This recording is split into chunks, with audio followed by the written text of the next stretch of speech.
All right, everyone, welcome in to the Codo Bach Pitstop. I'm Matt Lauterbach again. And I'm the co-host, Patrick Codo. Welcome to another episode of the Pit Stop Show. And we're joined by a special guest this week, a man who Patrick and I went to Indianapolis with to see the Brickyard 400 with this weekend. Had a blast with him. He is the host of the Stock Car Spectacle podcast, who Pat and I have been on that show a couple times recently, Mr. Ian Georgeson. Ian, how you doing, my friend?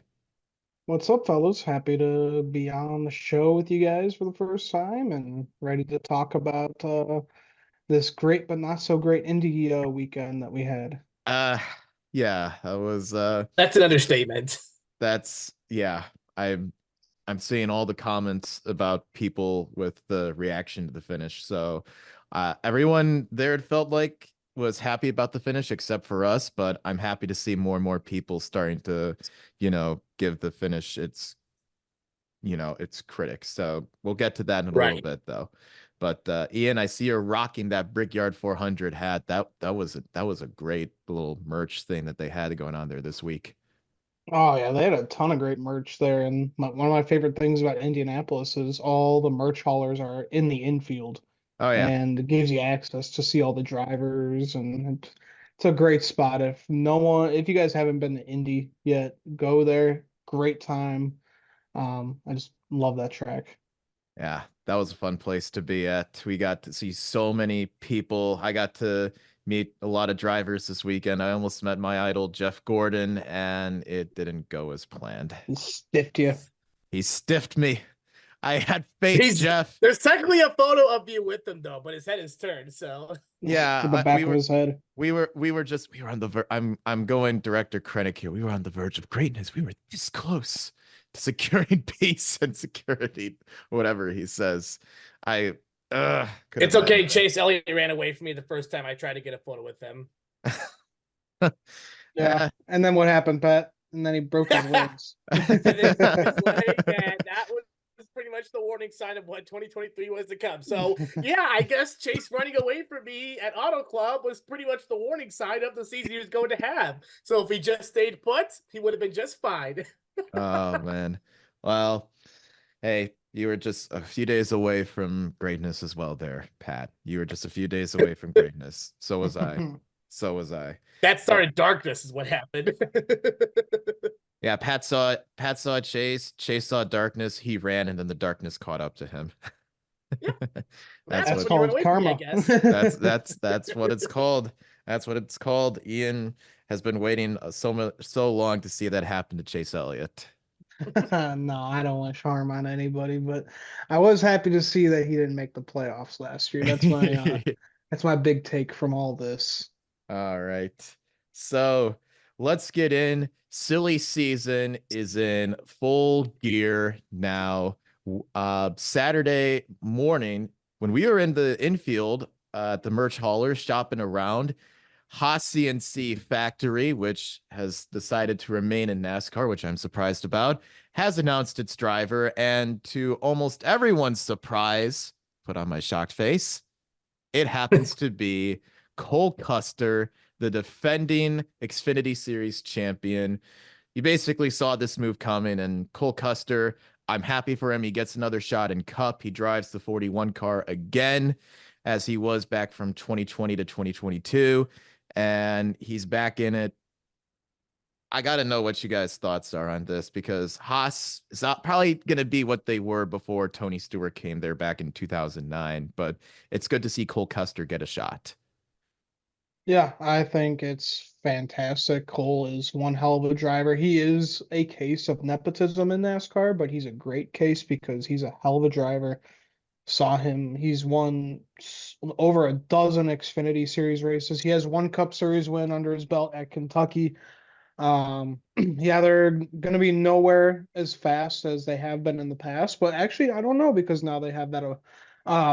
They are affiliated with RFK Racing now too, starting next season. So I think that's gonna be huge. But my only issue with all of this is that they're still gonna be running the 41. I think that's more of a Stuart Haas racing identity. If anybody knows Haas racing back in the day, they ran the 00. Yeah. That's what Cole Custer runs right now, and I think that should be his number starting next year because I feel like the 00 is just way more of an identity for Cole Custer than the 41 is. It's like the Bass Pro scheme for Noah Gragson. That's his Right. identity. The Yeah. identity for Cole is at 00, and I think that would be just so smooth looking on that next gen car. Yeah. 00. Hey, I love his paint scheme in Xfinity though. That's essentially the same one he had from like 2017 to 2019, and then he went back in 23 and ran that one, which was a good paint scheme. But Pat, silly season, kicks into full gear again. And then a little bit ago, Well, for Cole Custer, I mean, it's good to see him back in a cup because he had his potential, but to Ian's point, it's the 41. yeah. When has the 41 really had good success? Except It's at Kentucky in 2020. literally the worst car in the Stewart Yeah. Haas Racing stable. So, I mean, we'll see. Last time we really saw yearly success out of that car was when Kurt Busch was still running it. Ever since then, Suarez was in there and he was struggling, and we brought Cole up. It didn't look good. So hopefully there will be some change. It's going to be a one-car team now, so all their focus is just going to be on that. They're not going to have to worry about three other Yeah. cars. They're still going to have the Xfinity program with two cars. And I don't know if you guys saw who they were kind of hinting at, but they said her when they were kind of Huh. talking about a driver I going did, into I the did see Xfinity something. Series. I did see something about that. I was like, oh no, not her. That has some money, has some sponsorship backing, but and no talent whatsoever. and her talent and backing, that's the only way she has a chance. And we'll just, yeah, Miss Haley Deegan, who we talked It's about gonna be was, Deegan and Corey LaJoy. Just watch. Corey oh LaJoy yeah. just got let go, and just watch. He's gonna go over there. Two idiots in one stone. Yep. Oh God, if Haas couldn't get any more dumber than what it was, their Cup Series program was already starting to be a little bit chaotic with Priest struggling, Briscoe having an up and down season, and then Barry and Noah getting their foot going. And I don't know. We saw that statement Saturday night after the Xfinity race that Haas was looking closely at Haley Deegan, and to me, that's like her going to Thor Sport and Truck Series last year and just wasting all the potential out of that ride. I mean, just look at it. Her teammate Ben Rhodes won the championship. All of her Thor Sport is the top team in the Truck Series, and she was just fighting tooth and nail for her life trying to get a top 15 finish out of these trucks. So, Yeah. and then we saw her with AM Racing this year, and it was even worse. And I don't know if NASCAR is for her. We've seen her in Right. other Yeah. kinds of racing series like the super trucks and just some kind of dirt racing that she's really good at, but I don't know. Like maybe she needs more time in the ARCA series or something, but to get more used to a stock car. But right now, it just does not even seem worth it, even with all the money that they're bringing in. But that's Yeah. just me talking. I'm just a casual fan. I'm not a freaking team owner that's spending millions and millions of dollars on one driver. Yeah. Brian Deegan. Hey, as long as Brian Deegan is alive and is her father for the moment, which will never change, She'll be Haley behind the Deegan. wheel. For Yeah. sure. Haley Deegan will be behind the wheel of a car. And unfortunately, Haas Automation has drank the Kool-Aid on her, I'm afraid. And yeah, you guys hinted at the other person that she may be teammates with. Today started off so great. I went to the driving range, hit some golf balls with my dad. I'm going golfing this Sunday. So, Look at you. today started so great. It's been a recovery week for me and it started off pretty good. And then I get home a little bit ago to eat lunch and I am just completely overjoyed that our favorite driver this whole month of July alone, Mr. Corey LaJoy, who we got the privilege to meet Saturday at Indy. We saw him speaking at a radio press conference questionnaire thing. Corey LaJoy is out at Spire Motorsports starting Bye. next season. So, Ian, I've seen your podcast the past couple weeks, I was on one time, you basically echoed the question, what does Corey LaJoie do in this sport? And Spire, the execs there listened, and he's out of the ride there. Yeah, I was very happy to hear that. We've said this multiple times. He's the only guy in the Cup Series that has never won in the top 3 national series in NASCAR in the Trucks, Xfinity, and Cup Series. Few ARCA wins, congratulations, but that's about it. I really think that this is a waste of a ride in the Cup Series for him. I really think that we can see so much better talent. We've seen Hocevar and even Zane Smith, who's been kind of getting his foot in the door more in the Cup Series, just outrun him every single week, and it's just kind of getting ridiculous at this point. So Spire Motorsports, they did listen to me. They were like, "Yeah, what does Corey LaJoie even do?" So that He was hasn't done anything. That's what he. That's the question. That's he's the wrecked answer. some cars. That's about it. How much? Obviously, Corey LaJoie did his thing, but this was not as much talked about until a couple weeks ago at Pocono when he just wiped out Kyle Busch on the restart there, and then that was a whole big thing. Kyle Busch was interviewed on Pat McAfee's show on Friday and basically called Corey LaJoie a liar and said, I'm going to get him back one day. We thought payback would come this weekend. That didn't happen. And we saw Corey LaJoie Saturday. This was pretty hilarious. We saw him Saturday at some press conference, like some radio. He was being interviewed by a local radio station there. There were people watching. And Kyle Busch drove by in a golf cart. And the radio people point out, oh, there goes Kyle. Kyle, hey, Kyle. And everyone was waving.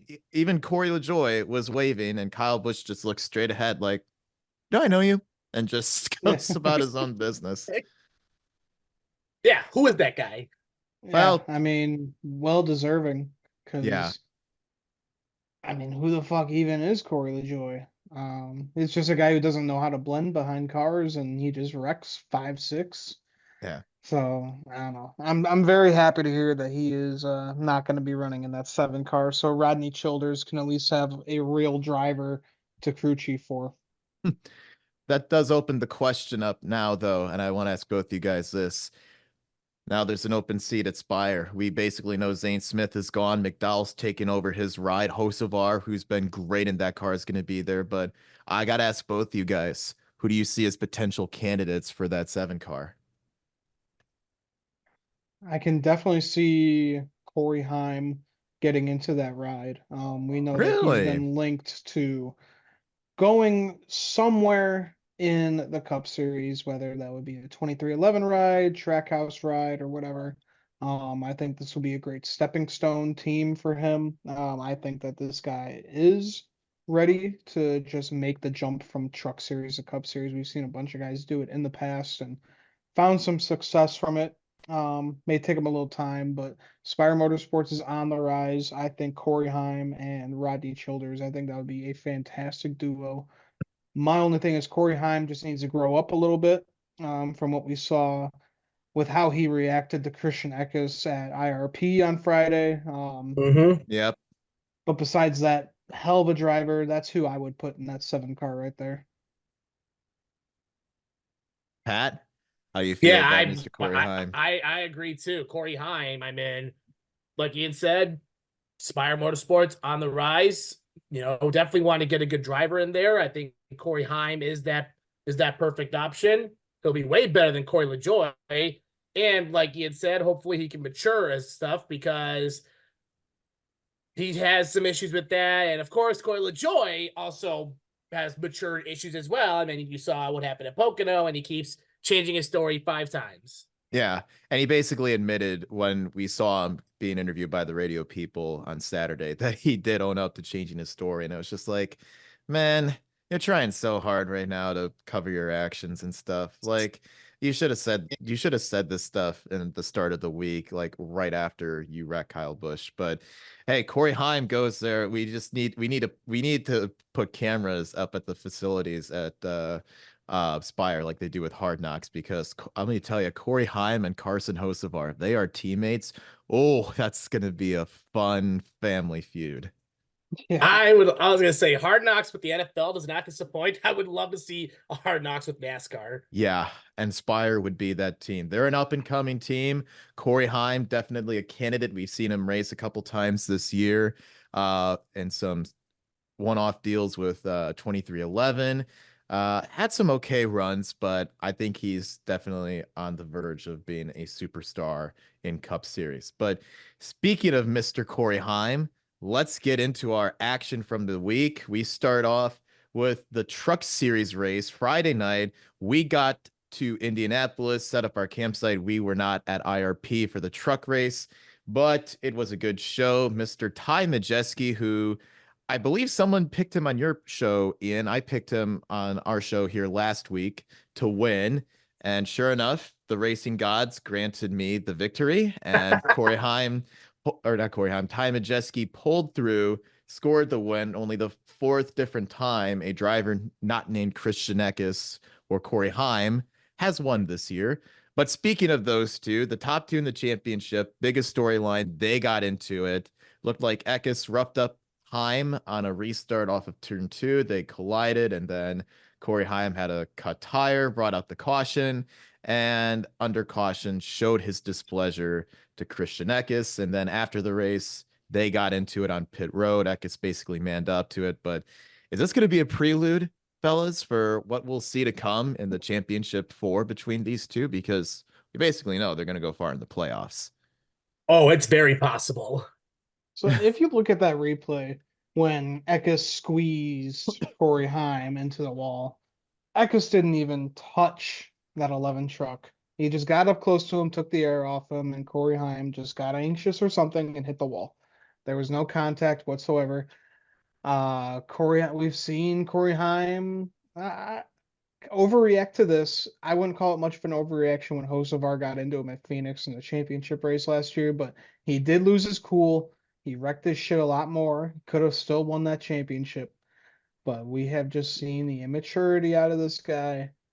And just for kind of hard racing, going for it. So yeah, but well deserving for Ty Majeski. We know that this guy is just a short track king. Always wins at these style tracks.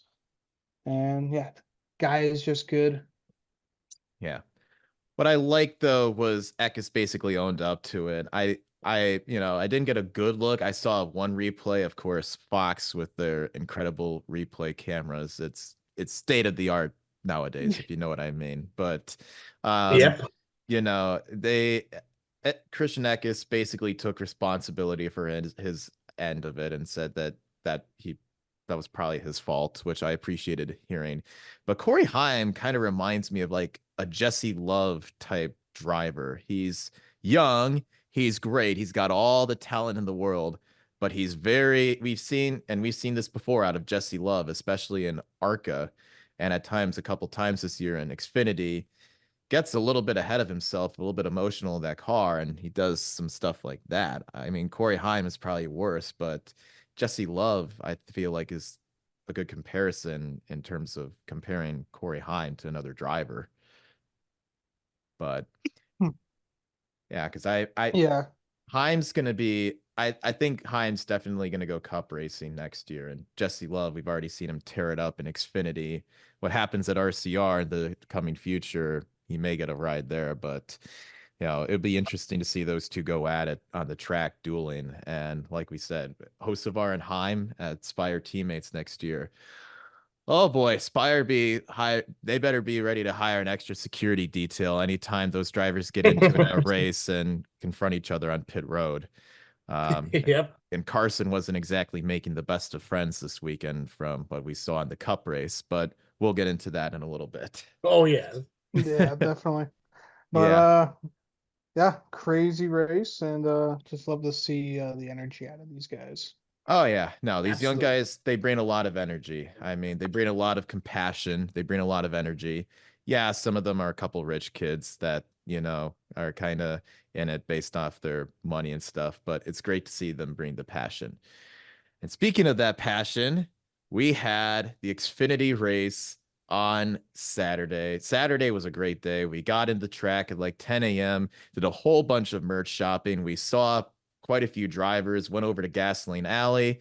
You know, we all got to meet our idols for the most part. I got to meet Sheldon Creed, the man sitting across from me here in the middle. Pat got to meet Austin Hill. I snuck an autograph with Austin Hill, but if he saw me wear my Creed shirt, he probably would look at me and be like, "You're a loser." No. Probably. Probably. Got to meet a whole bunch of drivers. Jesse Love actually got an autograph from. Got to meet Priest, McDowell. Brandon Jones was quick to get off out of the way from everybody because I don't think he really wanted to sign anybody's stuff. Cole He Custer hates was his there. life right now. Brandon Jones hates his wife right now. He hates his time at Junior Motorsports. Hates his life. So sorry, buddy. You know, money can only get you so far. But Yep. but fellas, we had the Xfinity race on Saturday, and already mayhem in turn 3. We were sitting all the way Holy in turn shit. 1, and we were looking at the Jumbotron, and Sam Mayer, my second favorite driver, has to go be an aggressive dick on lap 1, turn 3, gets to the inside of Allmendinger, drives in way too deep, spins the car out, backs it into the wall, and takes out a bunch of drivers. Josh Berry, Parker Retzloff, whole Sammy Smith, who needed a good day, Connor Daly, even. Whole bunch of guys got taken out. And Sam Mayers had a lot of maturity, but he still makes some head-scratching moves like that. He What's hasn't doing shown up- maturity these last 2 weeks. Did that shit at Pocono, and now he does this at Indy. No, You really picked some winners there, huh, Matt? Yeah, I'm just a wild card when it comes to NASCAR drivers to pick for. But yeah, you got some good laughs at me because I had my Sam Mayer koozie on me, and as soon as I saw him back into the wall, I didn't, that was not to be seen again for the rest of the weekend. So Yeah. for good reason. For good reason. Right. But Sam Mayer decides to be gun-ho on lap 1 and just now he's not racing again for another month because Xfinity drivers get an extra week off from the Olympic break. And basically, is it really a month? Sheesh. Yeah, it's a month. It's a month. So next time they'll do that, next time they'll be in the cars at Michigan. So Sam Mayer backed into it. Josh Berry driving for A&M, actually qualified top 10, didn't even get to run a full lap. And it was the beginning of a long, long, long weekend for Josh Berry if we get to Cup Series racing. Yeah, that was really unfortunate to see for Josh Berry, just because we know he's never ran on the Indy Oval before, and he needed as much practice as he could get to get ready for Sunday, and not even one lap for the Xfinity Series race. So that really stunk. I wanted to see some good results out of that 15 car since they removed Haley Deegan out of there, but so far not so good for that 15 ride. It's more of the same. Right now, it's more of the same. But still better though. Still better. It is somehow. Hey, anything better than Haley Deegan, anything not Haley Deegan is an improvement as of right now. Exactly. But fellas, the rest of the race was insane. My God. Yeah, that was a thriller to watch. You had so much action happening, so much battling for the lead. The Stewart-Haas cars, they're basically the class of the field, but you had guys like Eric Almirola up there. Brandon Jones for a while was up front, and then he slipped back to finish 15th. But I kind of just want to move forward away from all the other stuff that happened in the Xfinity race and just talk about that ending, because Mr. Riley Herbst himself, man, who everyone predicted would win this weekend.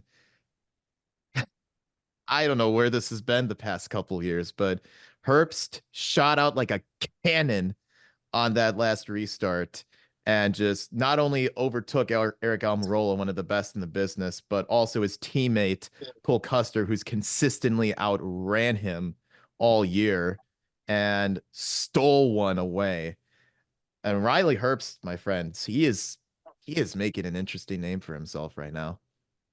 Yeah, those last few laps, I mean, literally it was literally a battle between Herbst, Custer, and Almirola. I swear to God, in the last 2 laps, Custer has the lead. Almirola has the lead. And then Herbst has the lead. And at the end of the day, it's Herbst as your winner. Yeah, we Well, it were. was just absolutely incredible with the white flag waving. We had 3 wide with those guys. Yeah, And they were just duking it out. Almirola took the lead, but Herbst did not let him go. He got on that left quarter panel going into turn 3, moved him slightly, and then Riley Herbst almost lost it, out of control in turn I 4. He know. was drifting. There's this one picture where he is just completely yeah. sideways, but he saved that thing. He still stayed up front, won this race, won his second career Xfinity Series race. So cool to see. He hasn't done it since Vegas of last fall. Just awesome to see for a guy who's been working so hard in this series. We know that he is capable of winning more races. Just a lot of bad luck has come his way, and now he's locked into the playoffs. And him and Cole Custer, they are just ready to roll and win this championship. I got to talk about Riley here because he has actually had, you look at his stats, he's had a pretty good year in Xfinity. Riley from like 2020 to 2021, even 22 even, he would have a hard time holding on to these cars. He was always in the wall, always something was up. Missed the playoffs last year, and ever since missing the playoffs, he's been a completely different driver. And at the start of this year so far, like 28, 21 races in, he's come close so many times, and now this week at Indy just set the world on fire with that finish. I don't know how he held on to that car in turn 4. Almirola just almost sent him into the grass, and he almost Oh, lost yeah. him. Yeah. Yeah. And I remember we were all watching from the turn 1 monitor on Saturday, and I swear to God, we were all like jumping up and down at once, just watching that whole thing play out It's there. crazy, man. I mean, and not only that, too, that's Herbst's second Xfinity win, and we got to see that in person. Yeah. Yeah. That was How not, about Shane Van Gisbergen, best oval finish of his Xfinity About Series that. career, 4th place. He was yeah. just cruising through that field. He looked so comfortable during this race. Yeah, Just He had a absolutely really fast phenomenal. car catching up to everyone in the field. he Yeah. did. He did. And I mean, honestly, the three of us, we were kind of hoping that those top three would take each other out a little bit, because after that, you had SVG finishing 4th. And then behind them, you had my guy, Sheldon, who finished 5th. SVG and Sheldon were going at it there for 4th on that last few laps. And then this man right here, Austin Hill, finished 6th. So, buddy, you took 3rd place out of the three of us this weekend. So, well, I'll take a small victory. Sheldon still hasn't won yet, but any finish above Still a Austin, top 10 for Austin, so I'll take it. and another top 5 for Creed. But yeah, SVG had a big day on the oval, and he's been looking better lately. He would have had a top 10 at oval at an oval in Pocono last weekend had Sam Mayer not gone in too deep again and wiped him out going into the tunnel turn. But Yeah. Shit, I think Van Gisbergen finishes in the top 5 as well if Sam Ayerson pulled that at Pocono. never Yeah. know. He was coming. Yeah. But yeah, huge points day too.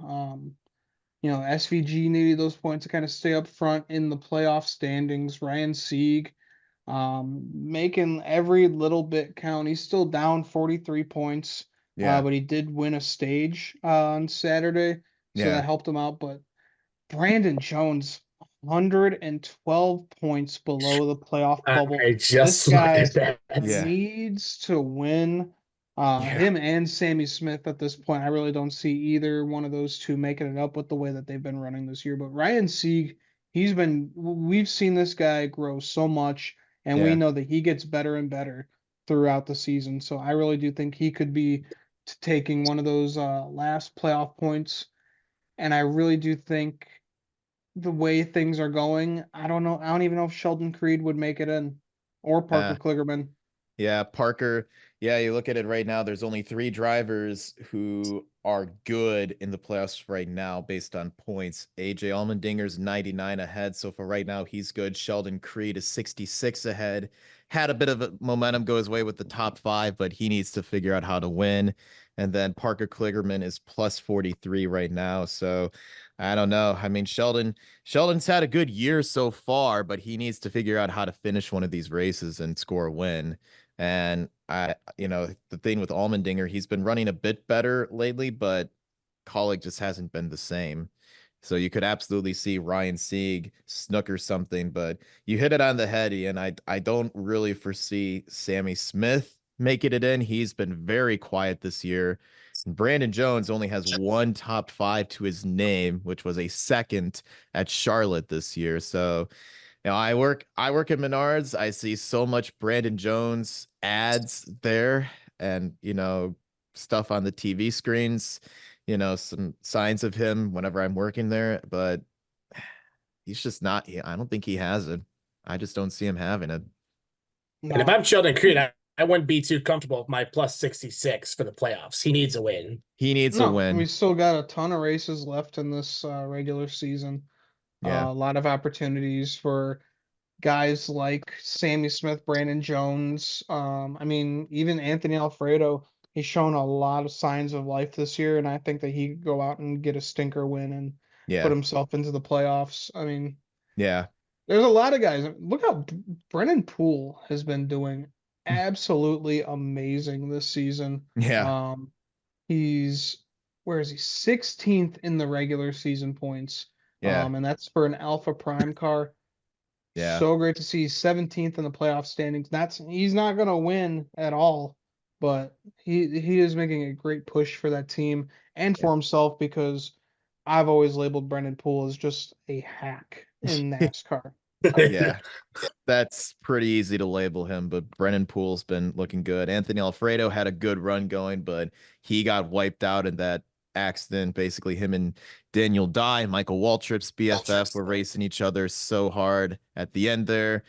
Got together. Anthony Alfredo cut a tire down, and he wiped out Josh Williams and Parker Retzlaff, two other drivers who I went Josh Williams, another hack, not deserving of Yeah, that ride at Colleague, but Parker Retzlaff has had so many underrated runs, but he keeps getting involved in so much that's Parker not of just his making. needs a good ride and good luck because this Yeah, kid, he is one hell of a wheelman yeah, behind that Jordan Anderson race car.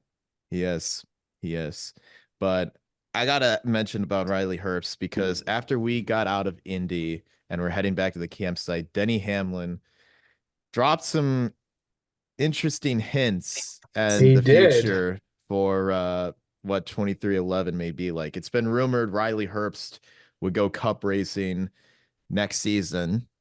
For who we don't know, but Denny Hamlin on Twitter just at the conclusion of the race tweeted out one word: impressive. So, how do we feel about potentially a Riley Herbst to 2311 signing for the Cup Series next year? Ding, ding, ding. You're making fucking money off of that right there. Yes. You're Yeah, getting that backing from Monster Energy because of terrible Herps convenience stores. And the kid is one hell of a driver.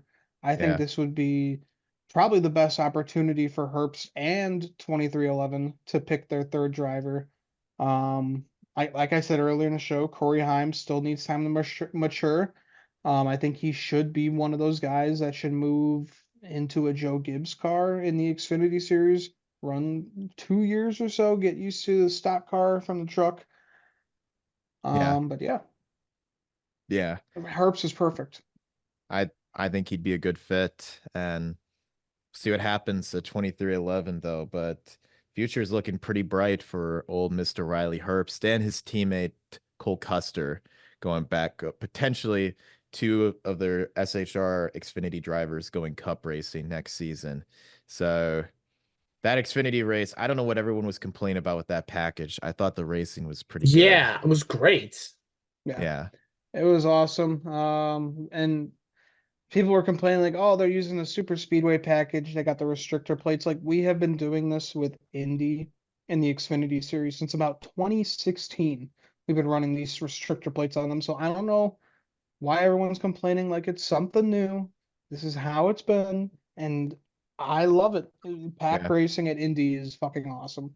it Oh is. yes. And we were treated with that all weekend for the most part. Now we got to move on to Sunday's race, the big event, the Do we return. have to?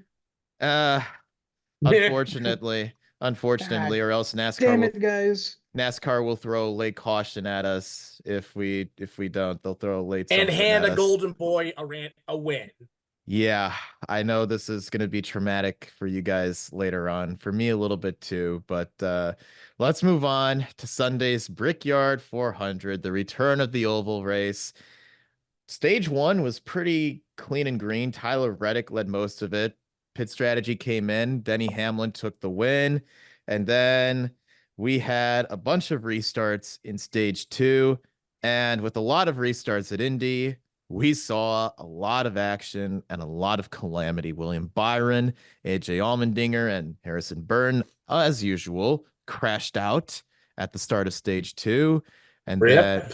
we had Martin Truex Jr. hit the wall, and Josh Berry, his long weekend comes to an end. He just completely ruins the Caitlin Clark scheme and gets sent into the wall by Ty Gibbs. That scheme was so nice. I was hoping to see him make it to the end. And the biggest wreck I think that happened this weekend was on the other restart, Carson Hocevar up in the top 10, making it 3 wide.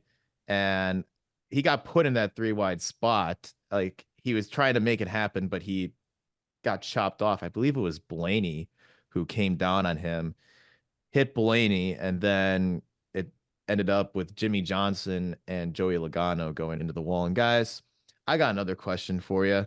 When is Jimmy Johnson just going to retire it for good? When is he going to hang it up for good? For real. I mean, he's out there having fun. I'm not Yeah, gonna bash the guy. He's a 7-time champion. He's a team owner. At this point, he gets to do whatever he wants. He wants to make the sponsors happy. He wants to make a little bit of extra money.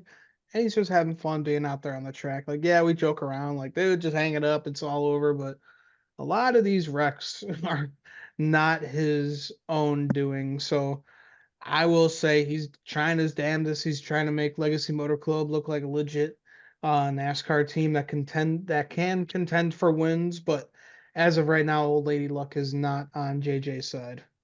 really hasn't been for the past couple years.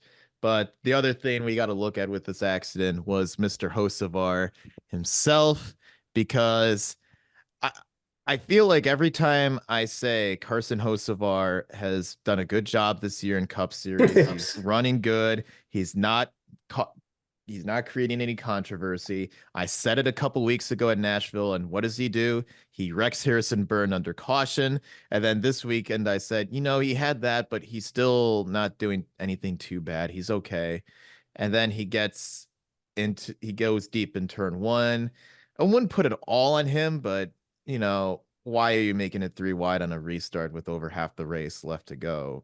And Carson Hocevar is in the bad spotlight again. I got to get you guys' take on this accident, Mr. Hocevar himself, because he's been running pretty good, but needs to learn how to keep those fenders clean. I think it just kind of displayed his level of maturity that he has in this series because I think hopefully everyone knows in this Cup Series that you cannot go 3 wide into these turns. These are very No. flat turns and they're Yeah. very fast turns. And it can barely deal with 2 cars going in lined up together. So it's just a little bit of maturity. I think it's also, with it being his first time running at the Indianapolis or at Indianapolis Motor Speedway in general, because Yeah. he was in the truck series before, so he was running at IRP. But yeah, it's his level of maturity. I mean, it's also growing pains. He's gonna piss a lot of people off, and he's gonna learn from it. All the greats have been through it before. Kevin Harvick, Kurt Busch, Yeah. even Jimmy Johnson, Jeff Gordon. They all wrecked race cars early in their days, and they turned out to be one of the greats. I do think Carson Hocevar is going to be a great driver later in his career, but right now it's going to be a lot of growing pains. and a lot of hurt feelings. That's for damn sure. Yeah. Yeah, because Joey Logano and Jimmy Johnson, I don't believe, are too particularly happy with him. But that was a lot of the restart action that we saw this weekend. We saw a lot of it on restarts, but uh, which we'll get to later on. But the race eventually got into a rhythm towards the end. It looked like this was going to be a fuel strategy win. The man who I'm currently repping right now, Brad Keselowski, Right. my pick for this weekend, and Ian's pick as well, I believe, on Stock Car Spectacle, was looking like he could possibly play it out on fuel strategy. And we need to insert Jaws theme right here because then we had our good old friend. Yes, And that Jaws was Mr. Kyle Kyle. fucking Larson.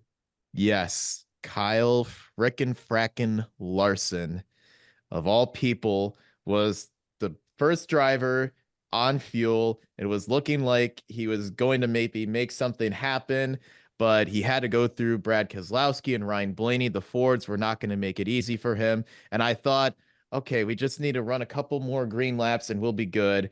But nope, Kyle Busch does what he's been doing all year, takes another good car in the top 10, spins out into turn 3, hits the wall, bringing out a late caution, and then setting the field up for an overtime restart.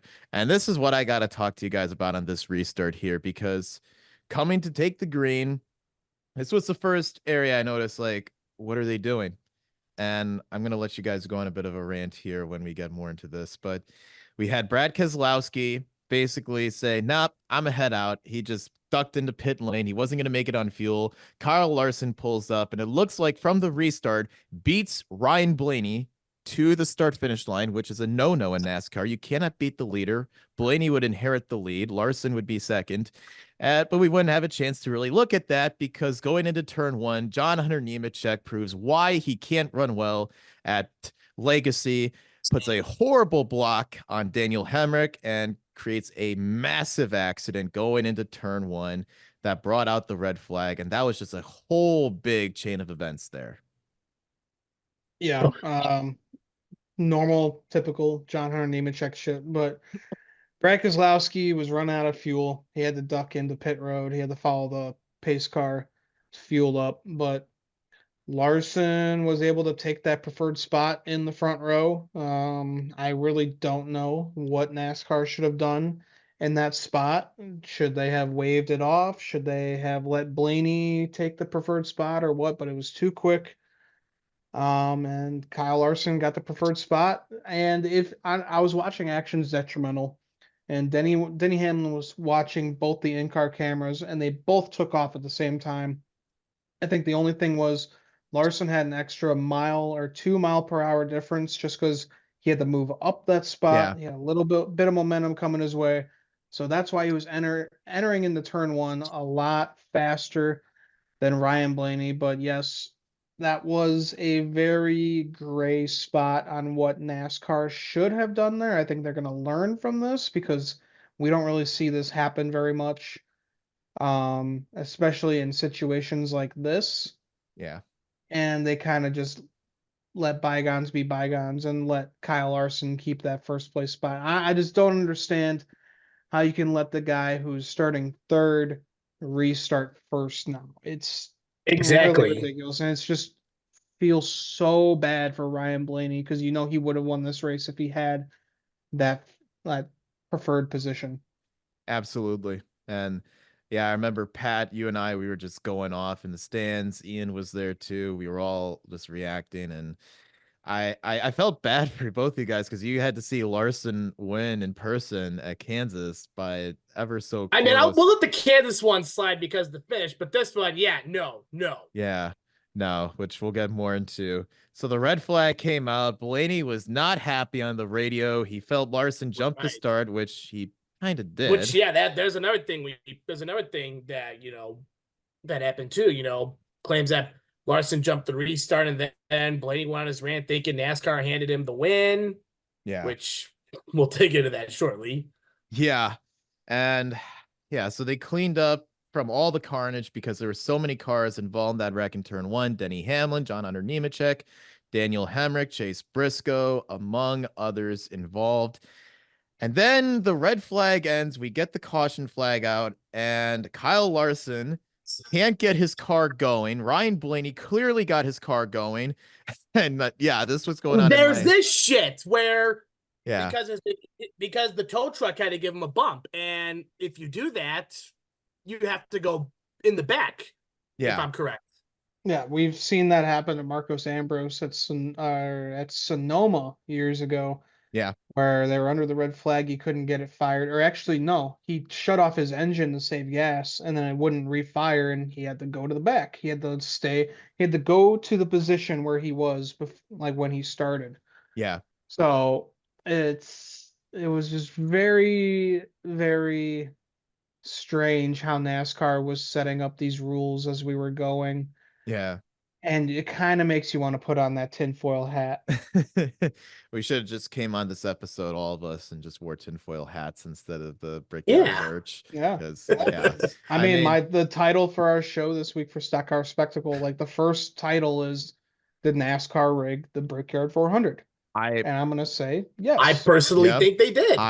Me personally, I think it was too, but that wasn't the biggest caveat. But yeah, I honestly, we were all going crazy because we saw that in the stands, and we heard the pit announcer come on the big screen and say Kyle Larson can't get his car going, and all of us, we were just jumping up and down, and we were all like, nah, nah, nah, nah, nah, nah, nah, nah.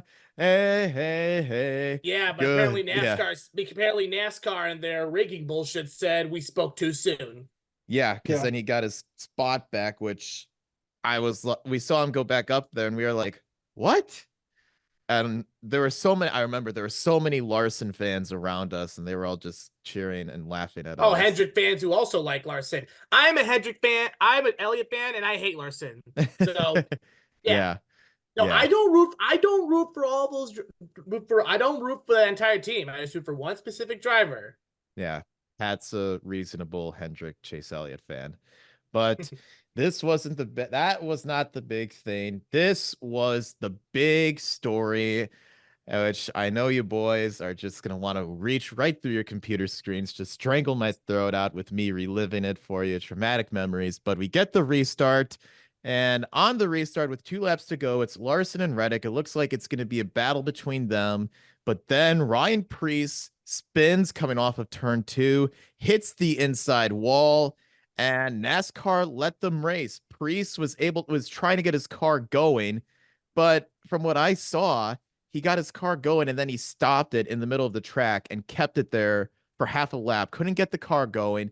They raced. Then right after they took the white flag, they threw the caution out, which all but sealed the win for Kyle Larson to win the 30th annual Brickyard 400. And I just got to look at NASCAR and I got to say, what the hell are you doing? Like, that was so obvious. So obvious. They waited, in my opinion, I know your opinions too, for them to take the white flag and throw that caution out. Right, when Preece was already spinning before we took the white flag. Yeah. I mean, we've seen guys hit the inside wall under, not the what, before 2 laps to go, and they've quickly thrown out the caution. And in this case, they just said to Ryan Preece, you're down there. You're fine. We just want to see this thing end and give our golden boy the win. And it was just like, if you're going to throw the caution out, why would you wait? They made it so obvious, in my opinion. And Ian, I know I want to spare your voice because I'm sure you guys had a lot to say on Stock Car Spectacle this week, which we're excited to see that episode drop soon. But that left a sour taste in all our mouths. Yeah, that was one of the dumbest things I've seen NASCAR ever do. We had a car wrecked on the backstretch, sitting there for like 30-45 seconds as they're going around. Yeah. Turn 3 and 4, they have so much time to look at, like, Ryan Preece, he's out of gas. That's why he wrecked to begin with. Yeah. Now he has flat tires.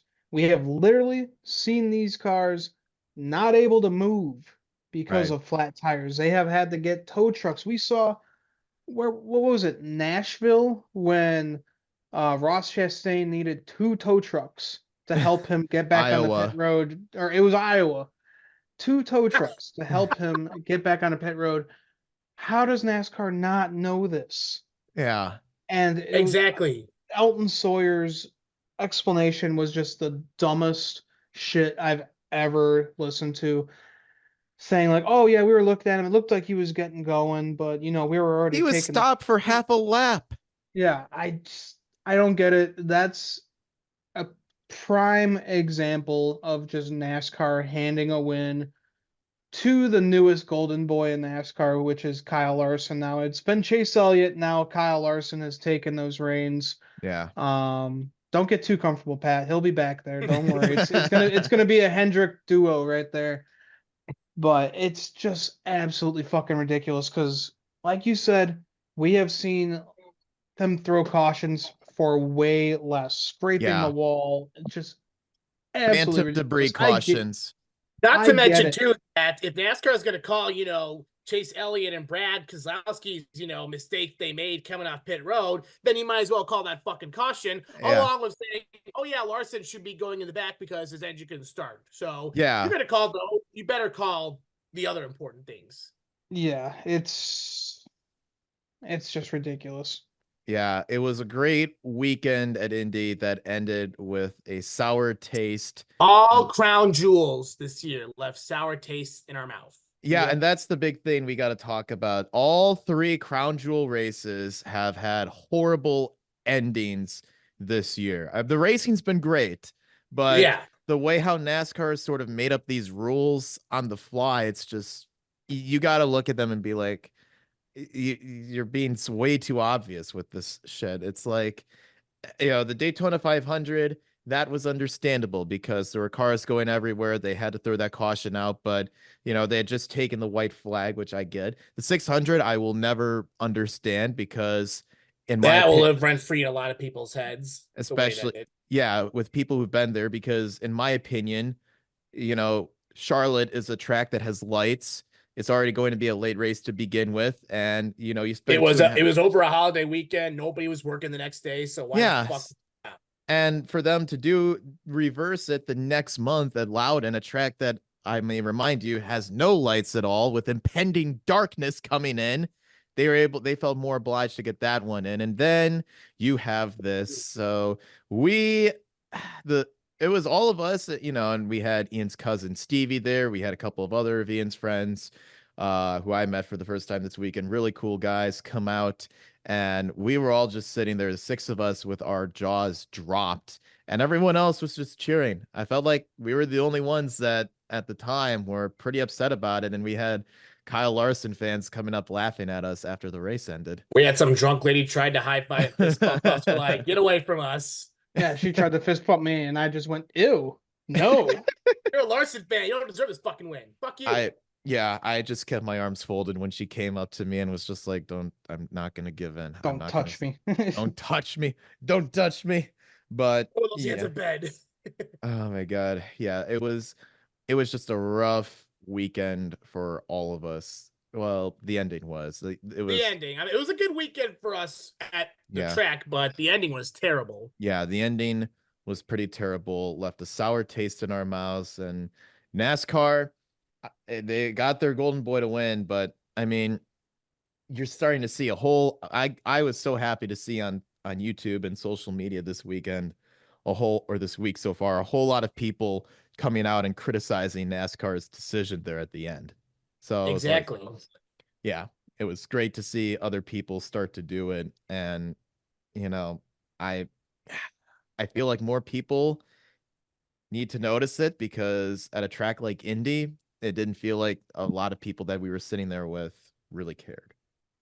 No, they did not. They That's just gave a fuck about their new golden boy winning. Mhm. that's just your casual driver. They didn't really know or a casual fan. They didn't really know what was going on. People who like us who are more in depth into it were like, "All right, this is kind of fucked up," but those are just the people that only care if their drivers win. So Yeah. yeah, Yeah, it was uh it was a tough weekend to get over, but hey, we still had a lot of fun. I was happy to go with you guys because Exactly. yeah, it was a weekend well spent. Got some merch, including this new Brad shirt that I have to be wearing because he should have won had Kyle Busch If not. that caution did not come out to force the first overtime, Yeah, Brad No. wins on. Brad would have ran out of gas, guys. You see, he ran out of gas when it was under yellow. If he was going full speed with those final 2 laps, he would have been out. It would have been him and Blaney, and I still think Kyle Larson would have won this race.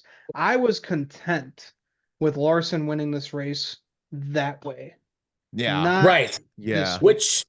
I would Is not have why been I would not have been pissed off if he won it that way. I would have been very impressed. mm-hmm. Yeah. Yeah, which is where it comes which is where I come to which is where it comes where I told you, man, on Sunday that Larson deserved it and didn't at the same time because he was like 15 spots behind. Next thing you know, here comes Kyle Larson literally passing every driver. I was like, damn, he's got a fast car. It also helps when everyone's saving fuel too, and he can just go full speed. So that was also my argument with a lot of people on Twitter. They're like, "Yeah, but he came through the field. He was flying," and I was like, "Yeah, everyone was on fuel strategy. Everybody was saving. They were all going half mass. This guy was going full sail ahead. He had a lead foot during these final few laps, and he made it count." Yeah. Then all the bullshit happened where he did not deserve it. Yeah. It was just it just left. It was just not the ending I would have liked to see for NASCAR's return to this oval track. You know, I'm happy. It was nice to see a Hendrick car win at the famed Brickyard, but with the way it ended, it was just like I couldn't get behind it. You know, I just could not get behind it. This was still better than any Indy road course race that could ever happen. I will take this finish every single season over watching another race on the Indy road course. Yeah. And I hope to God it never comes back. Yeah. Yeah, I think it ran its course. Yeah. Good. No pun intended, but yeah, I think it needs to just be an IndyCar only type race. IndyCar, there are really good IndyCar races on the Indy road course, but it was nice to see the NASCAR race bring the oval back, and the ending was not what we wanted, but you know, I still it was a fun time watching the race in person. We were sitting right over by the exit of turn 4 towards the entrance of pit road. Got to see a whole bunch of drivers jump on their brakes, and action was held all around the track. But the playoff standings, my friends, have taken a big shakeup because that cutoff line is getting very closer and closer. We talked about it on the show last week, Pat. Ross Chastain needed to have a big weekend. He did not. Bubba Wallace won stage 2, had a huge weekend. I was going to say, you want to talk about a driver having a big weekend, Bubba Wallace. He's now 7 points behind the final cut line. Yeah. Big improvement for Bubba. The 2311 cars were fast, and the drivers that needed to win that are above that cut line, they had a rough weekend. Ross Chastain didn't have the best weekend. Chris Buescher was not good at all. He was 2 laps down at one point in this race. He's only 17 to the good. He had mechanical issues. And same with Ty Gibbs at the end, because Mr. Gibbs boy is just 42 points to the good. So that cutoff line with Bubba Wallace, we saw him make a big climb back into the playoffs based on points last year. And right now he's making a good argument for him to do it again. And the month of August, we go to tracks that Bubba Wallace absolutely loves to race at. We go to Richmond when we come back from the Olympics. Which is a Toyota dominated track. Yes. Bubba Wallace finished second in 2022. Then we go to Super Speedway and then Darlington. Yep. Well, hang on. We got Michigan, which he finished second at in 2022. Well, yeah, Michigan. And then Daytona and then Darlington. So Bubba Wallace, if I'm Ross Chastain right now, either winnable tracks or tracks where Bubba Wallace will definitely could get potential top 5 finishes. If I'm Ross Chastain, I'm sweating watermelon bullets right now in that one car because I need to figure out what's going on and trying to get this car back to the way it was, because if it wasn't for Daniel winning by just that much at Atlanta, I mean, you'd have two Trackhouse cars on the verge of not making the playoffs, which imagine me saying that at the end of last year. Right. Yeah. But I mean, Busher, he's got to step it up too. We go to some tracks that he's won at last year. Ty Gibbs, I don't know when he breaks through and gets that win. He's come so close, but he's been like a Sheldon Creed and Cup level so far. He's just never been I able to. wouldn't go that far. I mean, he's had all the Yeah. talent in the world, but he's never been able to put it together at the end. But we'll see. He's gonna get it, and when he does get it, he's just gonna go off, man. He gets that one win, he's already gonna be in that championship caliber status. This kid is so damn good. Yeah. Ty is just, man, you just wait. You just wait. I hate this guy so much, but it's that first win. Oh my God, we're gonna hate NASCAR for the next 20 years. Yeah, we absolutely are, especially with Joe Gibbs putting all the money in for Ty Gibbs to be doing well. But the playoffs, my friends, when we get back from that Olympic break, it's gonna be fun to watch and see what's gonna happen here. Ty Gibbs is by no means safe. Busher and Chastain are nowhere near safe at all. They need to really step it up in August. And Bubba Wallace, if I'm Bubba Wallace, I'm licking my chops right now. And if I'm Chase Briscoe or Josh Berry as well, who's had some good runs this summer, I'd be licking my chops as well, trying to gain as many points as these guys are losing on a weekly basis. Either one of them, Josh Berry or Briscoe, Yeah, could win in these upcoming weeks. We know that they are both fantastic short track racers, and they can win at Richmond. We saw Briscoe win at Phoenix yeah, before, so very, Yep. very possible. And Michigan is just an amazing track for Stuart Haas Racing. So really, I see 3 out of the 4 Stuart Haas guys possibly winning at Michigan yeah. coming up here in the next few weeks. Which we'll be at that race in Michigan. I know I may be there. You and I will.